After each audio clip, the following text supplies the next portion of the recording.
Hey everybody, these are sort of my 2 cents on debate research, how I go about it, and my general tips for everyone else going about it. I would say that research and the game of finding the best cards is really what kept me in this activity. There's something beautiful, especially when you're a 2A, about choosing one area to research and just continually iterating on it until you come out with this research project that's beautiful and that's really hard to negate. And it's one of the parts of the game that I enjoy the most. And so I wanted to share some of the strategies that I use when going about it, and what I would recommend everyone does if they're just getting started on their research journey. The first tool that I use when researching is I go directly to Google Scholar. The reason why I do that is because a large part of having good evidence is not just having evidence that corroborates your claim, but evidence is coming from a reputable source. And essentially, what Google Scholar will do is it'll look at a bunch of journal articles for stuff that might be relevant to what you're looking for. And so I'll give you an example of one of my favorite topics to research, which was on the immigration topic. We were reading an affirmative about artificial intelligence and immigration. And one of the things that I like to start off by doing is just like getting to know more about the topic. So I would just search artificial intelligence. And that's a super broad search, but I'm getting a bunch of articles from like 2002, 2014. And what I would do if I was in the process of researching is just sort of look through these first 2 pages, get a general idea of what artificial intelligence is, read through some of the articles, see if anything's relevant. But now that I sort of have the broad term in, now I'm going to start narrowing it down. So I want to cut an affirmative that says we should let artificial intelligence experts into the United States. Like we should increase our immigration quota so that they can come. So the next thing that I might try is artificial intelligence immigration. Um, so the problem here with this search is that what we're yielding is not actually we should let people who are artificial intelligence experts to the United States, but what we're yielding here is using artificial intelligence to basically analyze immigration patterns. So they're basically using like machine learning algorithms to see how many illegal immigrants are going to come to the United States over various years, which is interesting, but not necessarily what we're looking for.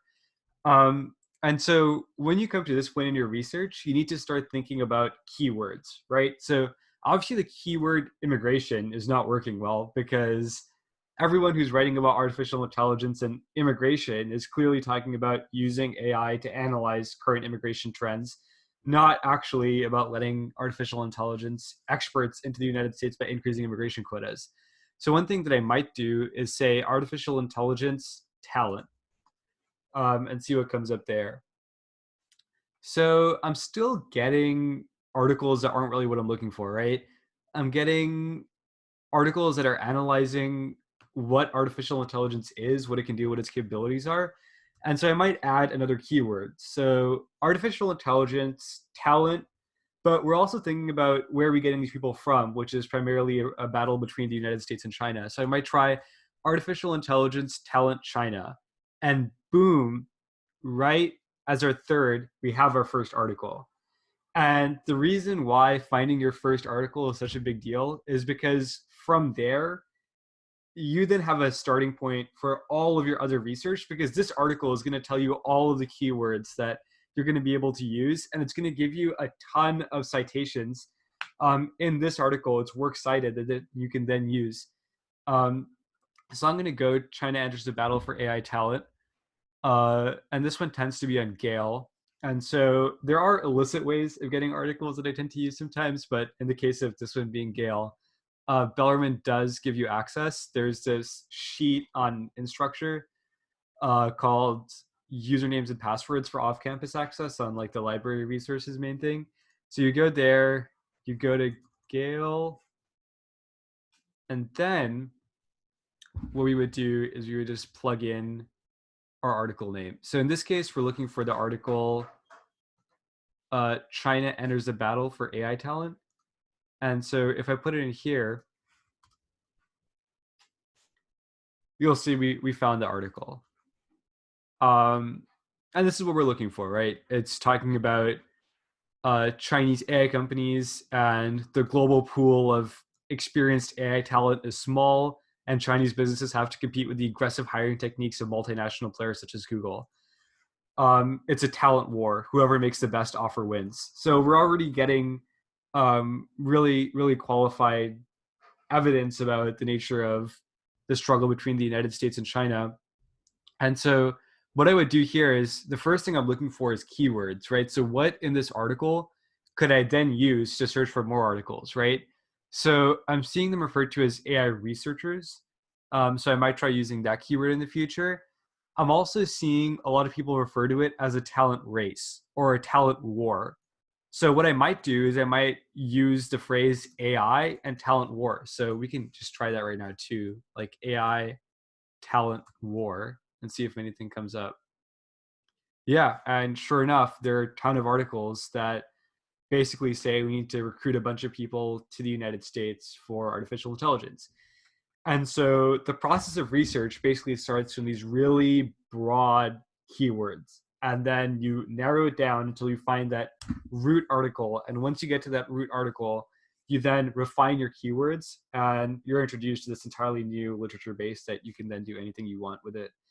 Um, Another thing that people just tend not to use is this stuff. So in this case, the works cited are just sort of all in one place. But usually, if you're reading through an academic journal article, they'll have like uh, footnotes, and those footnotes will corroborate to other works that you can look into.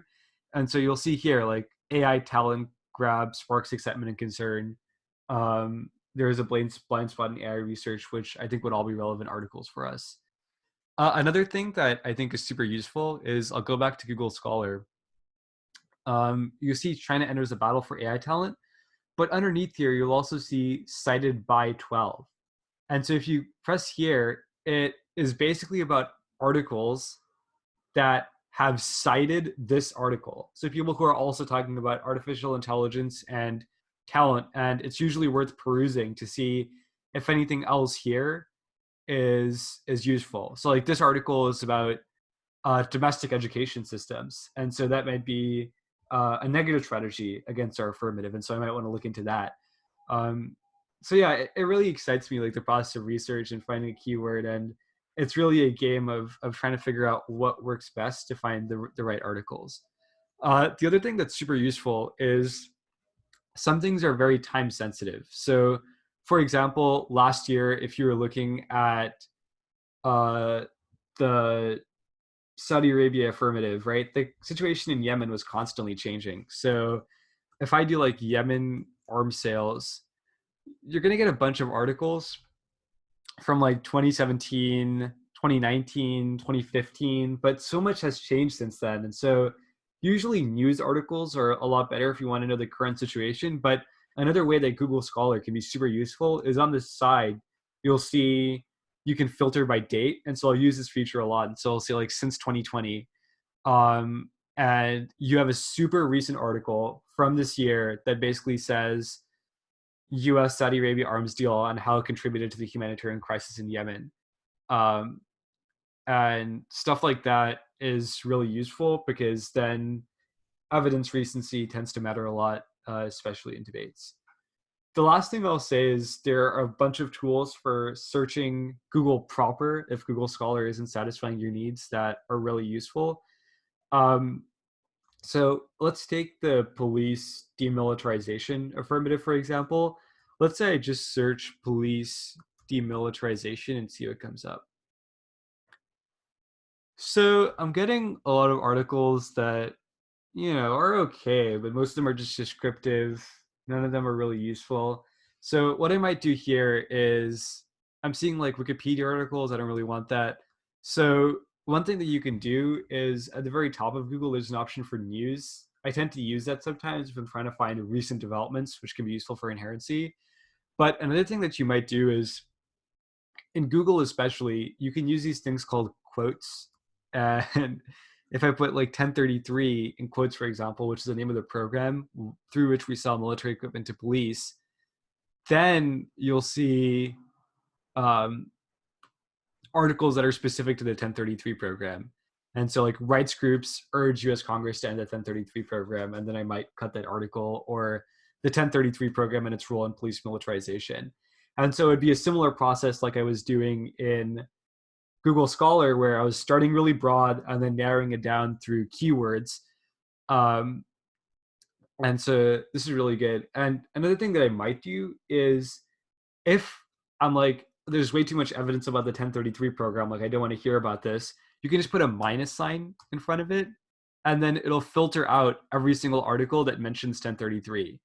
And so you can just find broader articles about demilitarizing the police and what that looks like. But you see here, right? It says legislation proposed aims to demilitarize police, and that's from June of 2020. And so if I'm trying to find like a more recent inherency piece of evidence, I might say police demilitarization 1033, and I would go to tools at the very top of Google anytime. And usually what I like to do is just gamble with past month. Yeah, and so you see a recent solvency advocate. Oh, even better, we have a state of the bill about Democrats pushing for it from the Hill on September 25th, which is from within a month.